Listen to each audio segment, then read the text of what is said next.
Immunity booster healthy tea जी antioxidant आहे, anti inflammatory properties आहेत, डायजेशन आणि मेटाबॉलिझम इम्प्रूव्ह करतं, चहासाठी उत्तम पर्याय आणि जॉईंट आणि मस्क्युलर पेन कमी करतं. 2 कप गरम पाणी उकळत ठेवायचं आहे आणि त्यात हे सर्व मसाले तुम्ही ॲड करायचे आहेत. 1 चमचा जिरा पावडर, बडीशेप पावडर, धणा पावडर, दालचिनी पावडर, हळद, काळी मिरी, लवंग, वेलची प्रत्येकी 2 घेऊन त्याची पावडर करून ती ॲड करायची आहे. आल्याची पावडर 1 चमचा, गूळ चवीप्रमाणे 1 ते 2 चमचे,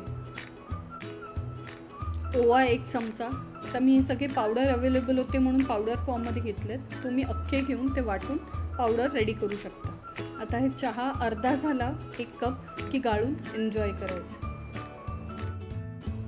इम्युनिटी बूस्टर हेल्दी टी जी अँटीऑक्सिडंट आहे, अँटी इन्फ्लमेटरी प्रॉपर्टीज आहेत, डायजेशन आणि मेटाबॉलिझम इम्प्रूव्ह करतं, चहासाठी उत्तम पर्याय आणि जॉईंट आणि मस्क्युलर पेन कमी करतं. 2 कप गरम पाणी उकळत ठेवायचं आहे आणि त्यात हे सर्व मसाले तुम्ही ॲड करायचे आहेत. 1 चमचा जिरा पावडर, बडीशेप पावडर, धणा पावडर, दालचिनी पावडर, हळद, काळी मिरी, लवंग, वेलची प्रत्येकी 2 घेऊन त्याची पावडर करून ती ॲड करायची आहे.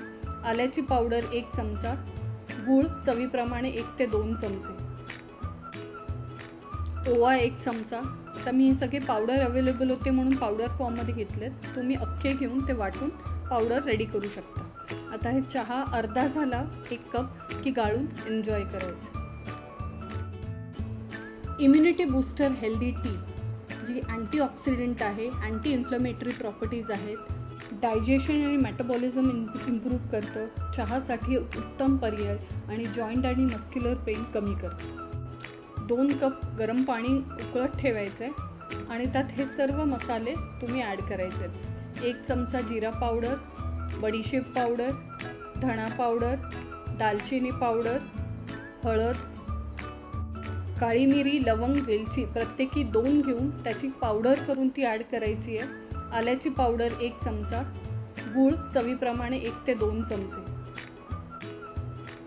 ओवा 1 चमचा. आता मी हे सगळे पावडर अवेलेबल होते म्हणून पावडर फॉर्ममध्ये घेतलेत. तुम्ही अख्खे घेऊन ते वाटून पावडर रेडी करू शकता. आता हे चहा अर्धा झाला 1 कप की गाळून एन्जॉय करायचं. इम्युनिटी बूस्टर हेल्दी टी जी अँटीऑक्सिडंट आहे, अँटी इन्फ्लमेटरी प्रॉपर्टीज आहेत, डायजेशन आणि मेटाबॉलिझम इम्प्रूव्ह करतं, चहासाठी उत्तम पर्याय आणि जॉईंट आणि